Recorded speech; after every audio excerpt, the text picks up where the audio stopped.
नमस्कार दोस्तों, स्वागत आपके अपने YouTube चैनल आपके अपने परिवार GK by genius Subhash sir में। हमने दिल्ली पुलिस के जो पेपरों की सीरीज शुरू कर रखी है, उसी सीरीज को आगे बढ़ाते हुए जो आज के पेपर के अंदर जो फर्स्ट क्वेश्चन दिया हुआ है उस क्वेश्चन के बारे में चर्चा करते हैं। यानी प्रथम जो क्वेश्चन दिया हुआ है इस पेपर में जीएस का जो है, किस वर्ष सर्वप्रथम किसी भारतीय राज्य को भाषाई आधार पर मान्यता दी गई थी। वेरी वेरी इंपॉर्टेंट क्वेश्चन है, बहुत बार ये क्वेश्चन रिपीट होता है। यानी भाषाई आधार पर भी, भाषाई आधार पर सबसे पहले राज्य कौन सा बना था। सबसे पहला राज्य कब बना था, ये क्वेश्चन आपका भी यानी वेरी वेरी इंपॉर्टेंट है। बहुत बार, सैकड़ों बार ये क्वेश्चन आया हुआ है, भी सबसे ज्यादा ये क्वेश्चन रिपीट होता है आपका। यानी किस वर्ष सर्वप्रथम किसी भारतीय राज्य को भाषाई आधार पर मान्यता दी गई थी, तो किस वर्ष दी गई थी हम जैसे जिक्र करें तो आपको ध्यान होना चाहिए 1953 में भी। 1953 में किस राज्य को दी गई थी, तो आपका आंध्र प्रदेश था। भी कौन सा था आपका, आंध्र प्रदेश। यानी आंध्र प्रदेश जो आपका राज्य है वो भाषाई आधार पर बनने वाला भारत का प्रथम राज्य है। वेरी वेरी इंपॉर्टेंट है। यानी भाषा के आधार पर बनने वाला प्रथम राज्य का हम जिक्र करते हैं तो कौन सा राज्य रहेगा आपका, आंध्र प्रदेश है। और भाषा का जिसे जिक्र करें, कौन सी भाषा थी, भाषा यहाँ पर हम जैसे जिक्र करते हैं तो तेलुगु। भी कौन सी भाषा थी, तेलुगु। तो तेलुगु भाषा के आधार पर जो बनने वाला भारत का प्रथम राज्य, भाषाई आधार पर बनने वाला 1953 में इसकी घोषणा हुई थी। और कौन सा राज्य था आपका, आंध्र प्रदेश। आंध्र प्रदेश का जैसे जिक्र करते हैं, आंध्र प्रदेश का 2014 में एक नया राज्य बन गया है आंध्र प्रदेश से, कौन सा आपका, तेलंगाना। भी ये चीज भी आपको क्लियर होना चाहिए। यानी आंध्र प्रदेश से एक नया राज्य भी अस्तित्व में आ गया है जो भारत का सबसे अंतिम राज्य बनने वाला। जिसे जिक्र करते हैं ना, भारत में वर्तमान में कितने राज्य हैं, जिसे जिक्र करते हैं 28 राज्य और आपके 8 केंद्र शासित प्रदेश है। यानी वर्तमान में भारत में कितने राज्य हैं आपके, 28 राज्य हैं और 8 क्या है आपके केंद्र शासित प्रदेश हैं। तो 8 केंद्र शासित प्रदेश 28 राज्यों में से जिसे जिक्र करते हैं सबसे अंतिम बनने वाला राज्य भी। ये क्वेश्चन बहुत बार ये रिपीट भी होता भी, सबसे अंतिम। तो सबसे अंतिम राज्य कौन सा बना था, सबसे अंतिम राज्य बना था 2014 के अंदर आपका तेलंगाना। ये चीज आपको क्लियर होना चाहिए। और तेलंगाना से पहले हम जिक्र करें, तेलंगाना से पहले 2000 के अंदर 3 राज्य बने थे आपके। एक बना था आपका उत्तराखंड का, जैसे आप जिक्र करते हो उत्तराखंड जैसे जिक्र करते हो। एक आपका झारखंड का जैसे जिक्र करोगे, झारखंड। और एक आपका है छत्तीसगढ़। भी क्या है आपका, छत्तीसगढ़। Very very important. यानी 2014 से पहले राज्य कब बने थे, अगर आपके दिमाग में आए तो 3 राज्य बने थे 2000 के अंदर। उत्तर प्रदेश के 13 जिले, यानी पहाड़ी जो जिले काटकर कौन सा बनाया था आपका, उत्तराखंड बना था। और बिहार से कुछ जिले काटकर क्या बनाया था आपका, झारखंड। और मध्य प्रदेश के कुछ जिले काटकर क्या बनाए गए थे आपका, छत्तीसगढ़। यानी 2000 में 3 राज्य बने थे। और उसके बाद में 14 साल बाद 2014 में एक राज्य बनाया आंध्र प्रदेश से, और वो कौन सा आपका, तेलंगाना। वेरी वेरी इंपॉर्टेंट है। तेलंगाना की राजधानी का जिसे जिक्र करते हैं तो हैदराबाद। क्या है, हैदराबाद। ये हैदराबाद और आंध्र प्रदेश की संयुक्त राजधानी भी है वर्तमान में जैसे जिक्र करते हैं। अब तो आंध्र प्रदेश की अलग राजधानियां बना दी गई है। और जब भाषाई आधार पर गठित हुआ था 1953 का, जब हम जिक्र करते हैं आंध्र प्रदेश का, तो आंध्र प्रदेश की राजधानी भी क्या थी, हैदराबाद। मूसी नदी के किनारे, बहुत बार रिपीट होता है, ये किस नदी के किनारे स्थित आपका, मूसी नदी। ठीक है, ये चीज आपको क्लियर होना चाहिए। हैदराबाद, खासकर चार मीनार का जैसे जिक्र करते हैं, NTR गार्डन का जैसे जिक्र करते हैं, ऋषि के पास आपका गोलकुंडा का किला भी है, मेका मस्जिद का जैसे जिक्र करते हैं, एंड इसके अलावा हुसैन सागर झील। क्योंकि हैदराबाद और सिकंदराबाद जो है वो भारत के जुड़वा नगर है, भारत के जुड़वा नगर है। और इनके बीच में जो क्या स्थित है, एक हुसैन सागर झील है जिसके अंदर एक महात्मा बुद्ध का स्टेच्यू भी है। ये चीज आपको क्लियर होना चाहिए। तो भाषाई आधार पर बनने वाला भारत का पहला राज्य कौन सा था आपका, आंध्र प्रदेश था 1953 में। अब आपको ध्यान होना चाहिए 1953 में जैसे जिक्र करते हैं फजल अली आयोग आया था। फजल अली आयोग, ठीक है भाई। यानी भाषाई आधार पर गठित राज्य गठित करने के लिए कौन सा आयोग आया था आपका, फजल अली आयोग का जैसे जिक्र करते हैं। वेरी वेरी इंपॉर्टेंट है, बहुत बार ये रिपीट होता है फजल अली आयोग का। अब ये कई बार रिपीट हुआ है। फजल अली आयोग का जो गठन किया गया था 1953 में, 19 दिसंबर 1955 में इसने अपनी रिपोर्ट प्रस्तुत की थी। और 1956 में यानी 1956 में संसद के अंदर इसको पेश करके भारत में भाषाई आधार पर गठित राज्य कर दिए। राज्यों का क्या कर दिया गया था? गठन कर दिया गया था। 1956 का जब हम जिक्र करते हैं तो 1956 में आपको ध्यान होना चाहिए 14 राज्य और 5 केंद्र शासित प्रदेश बने थे भी। वर्तमान में तो आपके 28 राज्य 8 केंद्र शासित प्रदेश है। जब हम जिक्र करते हैं भाषाई आधार पर 1956 के अंदर जब राज्य बने थे तो आपके कितने राज्य थे? 14 राज्य थे और 5 क्या थे? आपके केंद्र शासित प्रदेश थे। ये चीज आपको क्लियर होना चाहिए, वेरी वेरी इंपॉर्टेंट है। 14 राज्य जो बने थे उसमें से आंध्र प्रदेश का जैसे आप जिक्र करते हो, बिहार का जैसे जिक्र करते हो, बंबई का जैसे जिक्र करते हो, जम्मू एंड कश्मीर का जैसे जिक्र करते हो, केरल, मध्य प्रदेश, मद्रास, मैसूर, जो वर्तमान में आपका कर्नाटक है वो प्राचीन काल में क्या था? पहले मैसूर था। ठीक है, मैसूर से बाद में क्या बना? आपका कर्नाटक, और मद्रास से ही बाद में क्या बना? आपका तमिलनाडु। अब ये चीज आपको क्लियर होना चाहिए। 1953 में जो आंध्र प्रदेश बना है ना, ये भी किससे अलग होके बना है? ये आपका मद्रास से भी किससे अलग होके बना है? मद्रास। ये चीज आपको क्लियर होना चाहिए। यानी आंध्र प्रदेश का जो बना है नया एक राज्य के रूप में अस्तित्व में आया था 1953 में, किससे अलग होके बना था? ये मद्रास से भी। ये चीज आपको क्लियर होना चाहिए। तमिलनाडु का निर्माण भी किससे हुआ है? मद्रास से। और तमिलनाडु की वर्तमान राजधानी भी क्या है? मद्रास या चेन्नई का जैसे जिक्र करते हैं। इसके अलावा उड़ीसा है, पंजाब है, राजस्थान है, उत्तर प्रदेश का जैसे जिक्र करते हैं, वेस्ट बंगाल का जैसे जिक्र करते हैं, दिल्ली, HP, हिमाचल प्रदेश है, मणिपुर, त्रिपुरा और अंडमान निकोबार। ये आपके क्या थे? 14 राज्य थे जो भाषाई आधार पर गठित हुए थे 1956 के अंदर। इसके बाद में जैसे जो मैंने अंतिम राज्य का आपको जैसे जिक्र किया, ये भी अंतिम राज्य कौन सा बना? 2014 के अंदर आपका तेलंगाना। उससे पहले जो राज्य बने थे 3 बने थे आपके उत्तराखंड, छत्तीसगढ़ और झारखंड का। यहां से भी बहुत आपके क्वेश्चन है रिपीट होते, तो ये चीज आपको क्लियर होना चाहिए, बहुत इंपॉर्टेंट है। ठीक है, इसके बाद में जैसे जिक्र करते हैं, आप जिक्र करो, बहुत इंपॉर्टेंट है। वैसे तो देखो भारत का जब हम जिक्र करते हैं भाषाई आधार पर गठित जो राज्य हैं, भाषा के आधार पर बहुत गठन हुआ है। जैसे महाराष्ट्र का मराठी भाषा के आधार पर है, तमिल का जैसे तमिलनाडु के आधार पर है। आपको क्लियर होना चाहिए, भारत के बारे में बड़ी बड़ी टिप्पणियां की है लोगों ने। ठीक है, बड़े बड़े विद्वानों ने कहा है भाई भारत क्या एक देश नहीं है, महादेश है भी। क्या है? भारत एक देश नहीं है, महादेश। ऐसी ऐसी टिप्पणियां की है और वास्तविकता भी है भी। जब हम भारत का उत्तर से लेकर दक्षिण और पूर्व से लेकर पश्चिम का जब हम भ्रमण करते हैं तब हमें पता चलता है भी भारत में विविधताएं हैं और उन विविधताओं में भी हमें क्या है? एकता देखने को मिलती है। आपको ध्यान होना चाहिए, एक इंग्लैंड की जो जनरल असेंबली के जो एक गवर्नर का जैसे जिक्र करते हैं और एक लेखक जॉन स्ट्रेजी ने भी एक बात कही थी भी अपनी पुस्तक के अंदर। उन्होंने लिखा था, जॉन स्ट्रेजी, इंपॉर्टेंट है ये, जॉन स्ट्रेजी का जैसे जिक्र करते हैं, स्ट्रेजी। जॉन स्ट्रेजी ने 1882 में अपनी पुस्तक के अंदर वर्णन किया था। इनकी एक पुस्तक प्रकाशित हुई थी, इंडिया। कौन सी पुस्तक प्रकाशित हुई थी?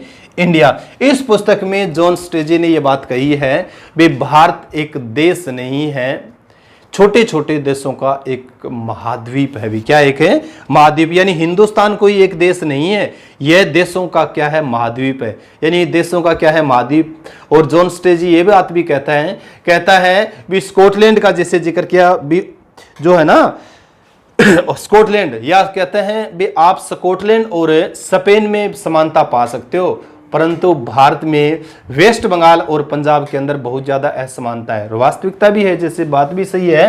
कहता है भी आप स्कॉटलैंड और स्पेन अलग अलग देश हो गए, स्पेन अलग देश है, स्कॉटलैंड अलग है, जैसे जिक्र करते हैं भी उनके अंदर आप समानता पा सकते हो, परंतु भारत के अंदर जो राज्य है, जैसे आप जिक्र करो वेस्ट बंगाल का जैसे जिक्र करते हैं, वेस्ट बंगाल और पंजाब का, तो वेस्ट और बंगाल और पंजाब में क्या है? बहुत सी असमानता है। इसीलिए उन्होंने कहा था भी हिंदुस्तान एक देश नहीं है, ये तो एक देशों का महाद्वीप है भी। अनेक देशों का क्या एक महाद्वीपीय वर्णन किया है अच्छे अच्छे लेखकों ने। तो ये चीज भी आपको क्लियर होना चाहिए, बहुत इंपॉर्टेंट है।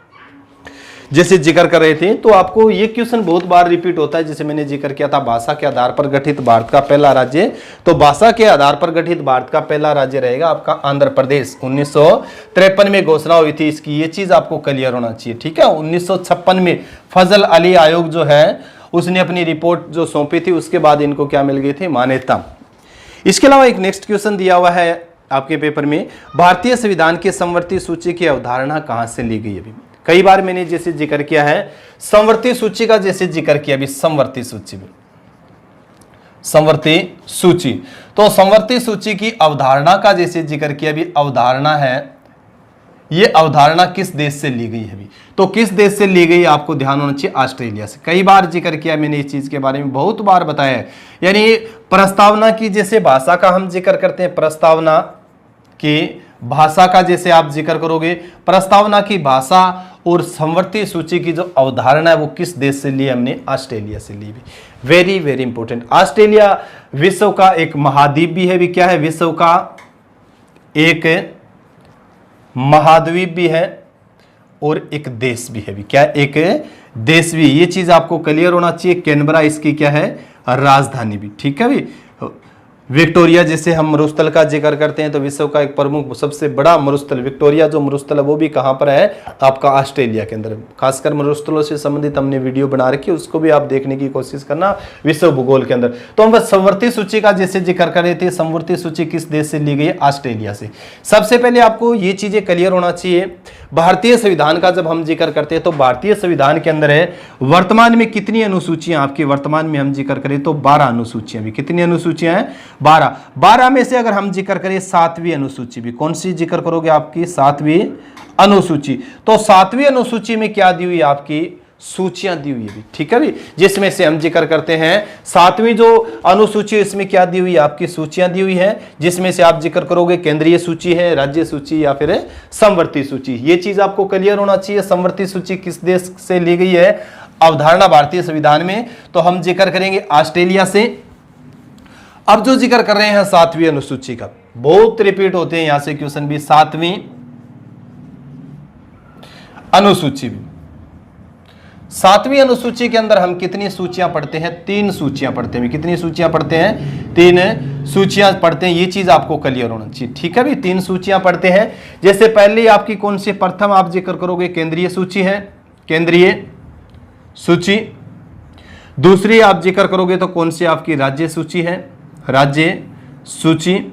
और तीसरी सूची का आप जिक्र करोगे तो कौन सी आपके संवर्ती सूची भी, क्या है, आपके संवर्ती सूची भी, ठीक है भी। जिस सूची का हम जिक्र कर रहे हैं संवर्ती सूची है, तो ये संवर्ती सूची की जो अवधारणा किस देश से ली, हमने ऑस्ट्रेलिया से ली भी। ये चीज ठीक है, ये चीज आपको क्लियर होना चाहिए। अब इन तीनों सूचियों का जो वर्णन हमें मिलता है भारतीय संविधान की 7वीं अनुसूची में भी। अनुसूची जैसे मैंने बताया कितनी अनुसूची, आपकी 12 अनुसूची है। मूल संविधान का आप जिक्र करें तो मूल संविधान में कितनी अनुसूचियां, आपकी 8 अनुसूचियां, ठीक है। भारत में 1951 के अंदर प्रथम संविधान संशोधन हुआ था और उसी संविधान संशोधन के अंतर्गत पहली बार जो जोड़ा गया था वह पहली 9वीं अनुसूची जोड़ी गई थी। यानी 8 तो पहले थी, 9वीं और जोड़ दी गई, 9 अनुसूचियां हो गई थी। ये चीज आपको क्लियर होना चाहिए। 7वीं अनुसूची में हम पढ़ेंगे तो क्या पढ़ोगे आप, 3 सूचियों का जैसे जिक्र करते हैं केंद्रीय सूची। केंद्रीय सूची का जब हम जिक्र करते हैं, केंद्रीय सूची के ऊपर कानून बनाने का अधिकार सिर्फ और सिर्फ केंद्र सरकार को। ये चीज आपको क्लियर होना चाहिए।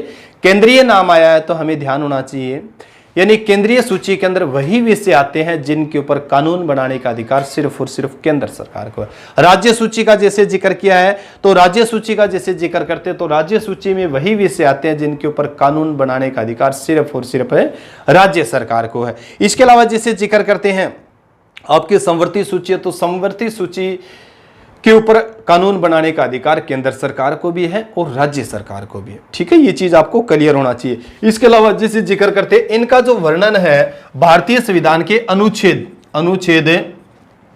246 के अंदर भी, यानी इन अनुसूचियों का जो वर्णन दिया हुआ है वो भारतीय संविधान के अनुच्छेद 246, यानी अनुच्छेद 246 वन में तो किसका है, केंद्रीय सूची का। अनुच्छेद 246 से सेकंड का जैसे जिक्र करोगे तो संवर्ती सूची का, और अनुच्छेद 246 से थर्ड का आप जिक्र करोगे तो इसमें जो वर्णन है वो किसकी, आपकी राज्य सूची का वर्णन है। ये चीज आपको क्लियर होना चाहिए भी, ठीक है। यानी तीनों का जो वर्णन है भारतीय संविधान के अनुच्छेद 246 में 246(1), 246(2), 246(3) आपको क्लियर होना चाहिए। ये चीज आपको ध्यान हो। कानून बनाने का अधिकार भी आप समझ गए होंगे भी, केंद्रीय जिसे आए तो केंद्र सरकार, राज्य आए तो राज्य सरकार बनाती है, और समवर्ती सूची का मतलब है दोनों, केंद्र सरकार भी और राज्य सरकार भी क्या है, कानून बना सकती है। इसके अलावा जैसे केंद्रीय सूची का जब जिक्र कर रहे हैं तो केंद्रीय जो सूची थी संविधान जब लागू हुआ था, संविधान बनाया था, मूल संविधान का हम जिक्र करें तो मूल संविधान में इसमें कितने विषय थे, विषयों का जैसे जिक्र करेंगे भी, विषयों का भी, ठीक है। तो मूल जो संविधान था, मूल संविधान में कितने विषय थे आपके, 97 विषय थे। वर्तमान का, ये तो मूल संविधान का हम जिक्र कर रहे हैं, वर्तमान का भी आपको ध्यान होना चाहिए, वर्तमान में कितने विषय है, तो वर्तमान में आपके 100 विषय भी, ठीक है भी। यहां से भी क्वेश्चन आपके पूछे जाते हैं। यानी भारतीय संविधान की जो केंद्रीय जो सूची है, केंद्रीय सूची के अंदर मूल संविधान में 97 विषय थे, परंतु वर्तमान में हम जिक्र करें तो वर्तमान में कितने आपके 100 विषय हैं। इसी तरीके से जैसे राज्य सूची का हम जिक्र करते हैं तो राज्य सूची में मूल संविधान का हम जिक्र करें, मूल संविधान, तो मूल संविधान में 66 विषय थे, जबकि वर्तमान का हम जिक्र करें तो वर्तमान में कितने हैं, 61 विषय, ठीक है भी।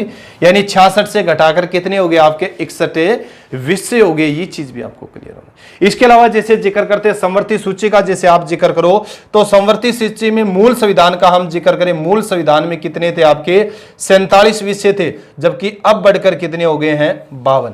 यहां से आपके क्वेश्चन क्रिएट होने की यानी रिपीट होने की बहुत ज्यादा संभावना है, ठीक है भी। तो केंद्रीय सूची में 100 विषय हो गए हैं, राज्य सूची के अंदर 61 विषय हो गए और संवर्ती सूची के अंदर आपके 52 विषय हो गए। ये चीज आपको क्लियर, पहले भी कितने थे ये भी ध्यान होना चाहिए। मैंने आपको खास करके जनसंख्या संबंधित आंकड़े याद करवाए थे, जनसंख्या संबंधित आंकड़े बनाए, यानी उनसे संबंधित वीडियो बनाई थी। मैंने हमेशा आपको बताया है ध्यान होना चाहिए इस चीज के बारे में। वर्तमान प्रधानमंत्री का आप याद करते हो तो 3 कड़ियां यहां पर याद होना चाहिए। वर्तमान प्रधानमंत्री भी आपको याद होना चाहिए, भारत के प्रथम प्रधानमंत्री भी आपको याद होना चाहिए, और वर्तमान प्रधानमंत्री से पहले कौन थे उस प्रधानमंत्री का भी आपको ध्यान होना चाहिए। जैसे मैंने आपको बताया ना, हमेशा बताया है भी 2011 की जनगणना आप याद कर रहे हो तो 2011 की जनगणना के साथ साथ आपको 2001 की जनगणना के आंकड़े याद हो तो बहुत बढ़िया है।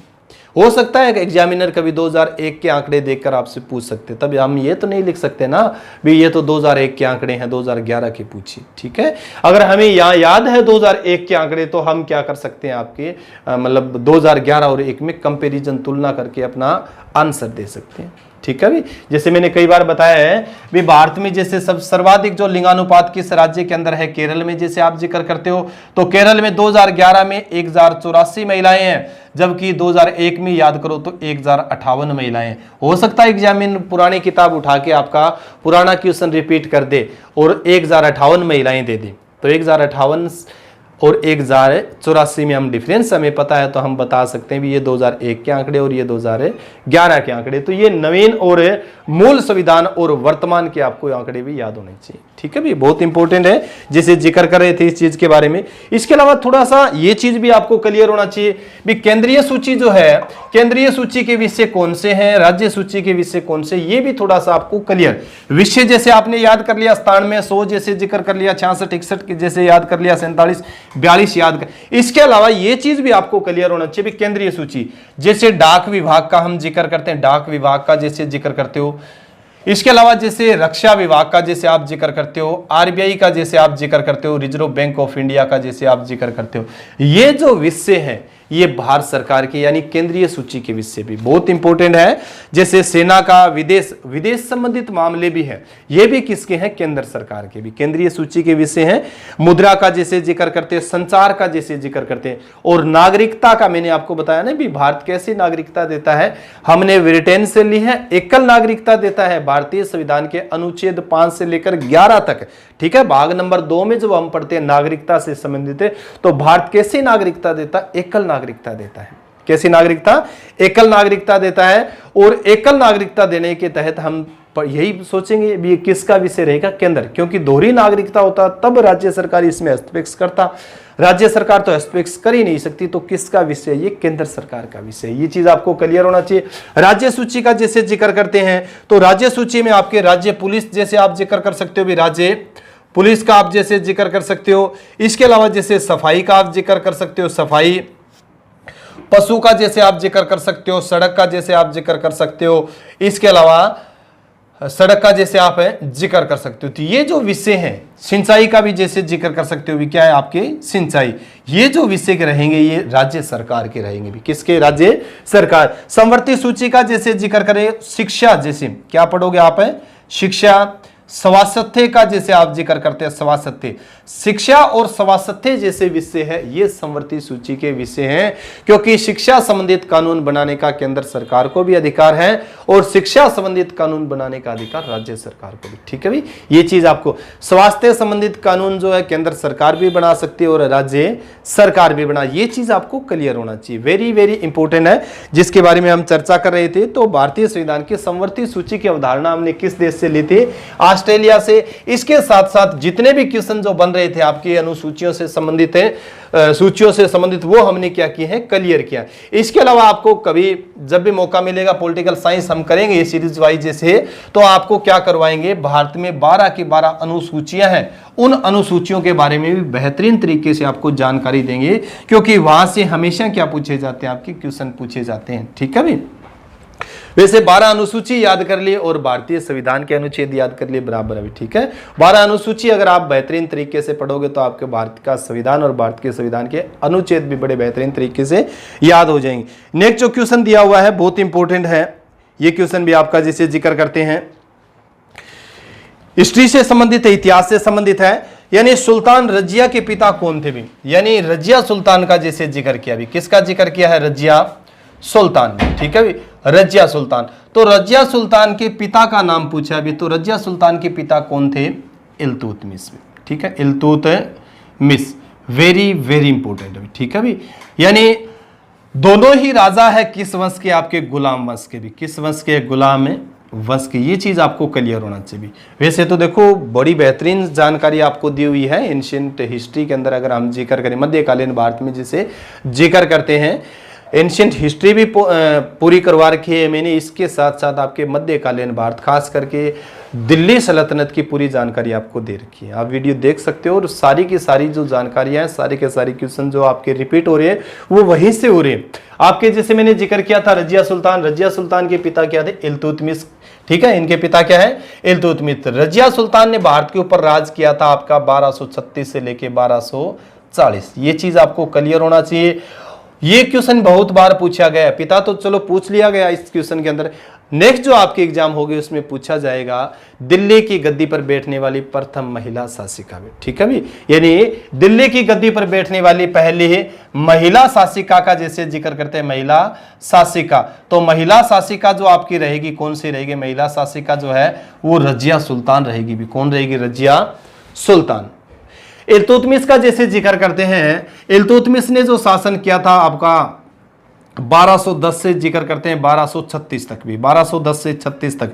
तो इल्तुतमिश ने कहा था, यानी अपने अंतिम समय में था, तब उसने कहा था भी मेरे जो पुत्र है वो सभी क्या अयोग्य हैं और मेरा राजकाज चलाने के लिए जो योग्य जो कोई अगर मेरा उत्तराधिकारी है तो मेरी पुत्री रजिया है भी।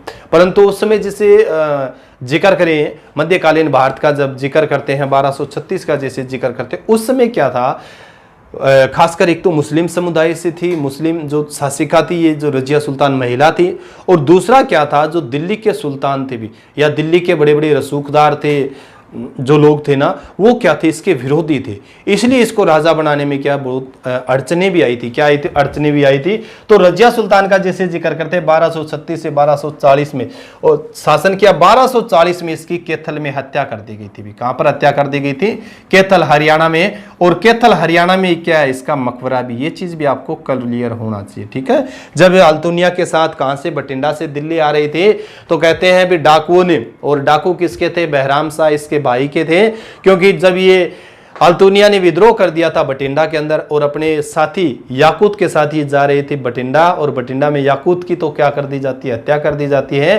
और अल्तुनिया के साथ जब ये वापस दिल्ली आती है तो रास्ते में कैथल के पास बहराम शाह के डाकुओं द्वारा इसकी हत्या की दी जाती है, क्योंकि दिल्ली की गद्दी को अकेला पाकर बहराम शाह क्या बैठ जाता है? सुल्तान जो रसूखदार लोगों की सहायता से गद्दी पर है बैठ जाता है और इसकी हत्या करवा देता है 1240 में। ठीक है भी, बड़े बड़े इतिहासकारों ने इसके बारे में कहा है, जिसे मिनाज उस सिराज का जैसे जिक्र करते हैं भी, रजिया सुल्तान अगर एक महिला न होती तो इसका नाम भी क्या है? भारतीय इतिहास के अंदर सुनहरे अक्षरों में लिखा जाता। यानी रजिया सुल्तान के पतन का जो कारण था उसका महिला होना, ये मिनाज उस सिराज जैसे इतिहासकारों ने बात लिखी है। ठीक है, ये चीज भी आपको क्लियर होना चाहिए, बहुत इंपॉर्टेंट है। इसके अलावा जिसे जिक्र करते हैं ना, खास करके मैंने जिसे वीडियो में पहले बताया भी है इस चीज के बारे में भी, भारतीय इतिहास में जनता के द्वारा चुनी हुई पहली जो शासिका थी आपकी कौन थी? रजिया सुल्तान थी भी। जैसे हमें इल्तुतमिश का भी जैसे जिक्र करते हैं, उसी समय में भी लाल वस्त्र पहन के लोगों के बीच जाया जाता था। रजिया सुल्तान भी सबसे पहले लाल वस्त्र पहन के क्या गई थी? लोगों के बीच गई थी और लोगों ने उसको राजा चुना था भी। यानी भारतीय इतिहास में प्रथम है लोगों के द्वारा चुनी हुई जो शासिका थी वो कौन थी? आपकी रजिया सुल्तान थी भी। कौन थी? रजिया सुल्तान थी। ये चीज आपको क्लियर होना चाहिए, बहुत इंपॉर्टेंट है कई बार। इसके अलावा जैसे गुलाम वंश का मैंने जिक्र किया था, तो गुलाम वंश के जो शासक थे वो कौन था? आपका कुतुबुद्दीन ऐबक था भी। कुतुबुद्दीन ऐबक भी, ये चीज भी आपको क्लियर होना चाहिए। कुतुबुद्दीन ऐबक क्या था? एक दास था भी। क्या था? एक दास, इसीलिए उसने गुलाम वंश की स्थापना की थी। गुलाम वंश को आप दास वंश के नाम से जानते हो, इलबारी वंश के नाम से भी इसी को जानते हो, ठीक है। बलवनी वंश के नाम से भी, बलवन का जैसे जिक्र करते हैं 1266 से आगे जो बलवनी वंश के रूप में भी इसको जाना जाता है।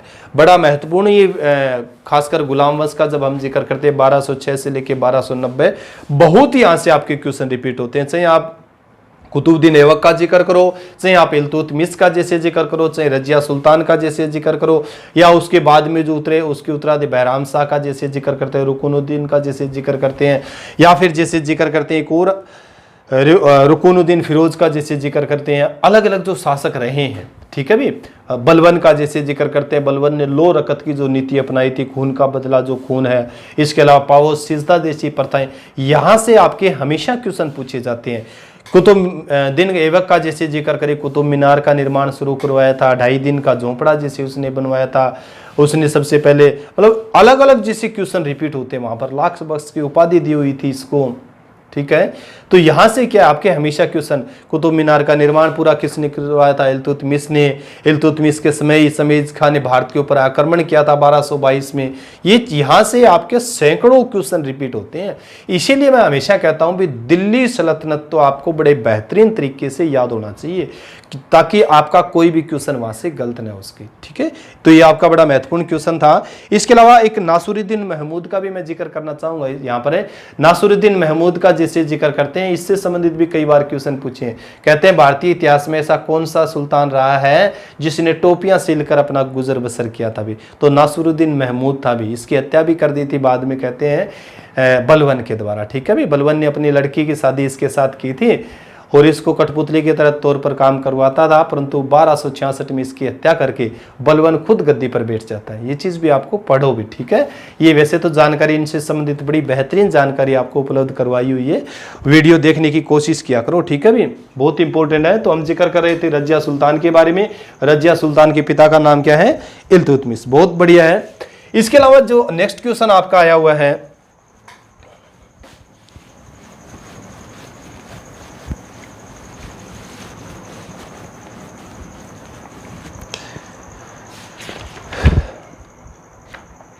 नेक्स्ट जो क्वेश्चन है गदर पार्टी से संबंधित आपका भी, यानी गदर पार्टी की स्थापना किसने की थी भी? बहुत बार ये क्वेश्चन रिपीट हुआ है भी, सैकड़ों बार ये क्वेश्चन भी।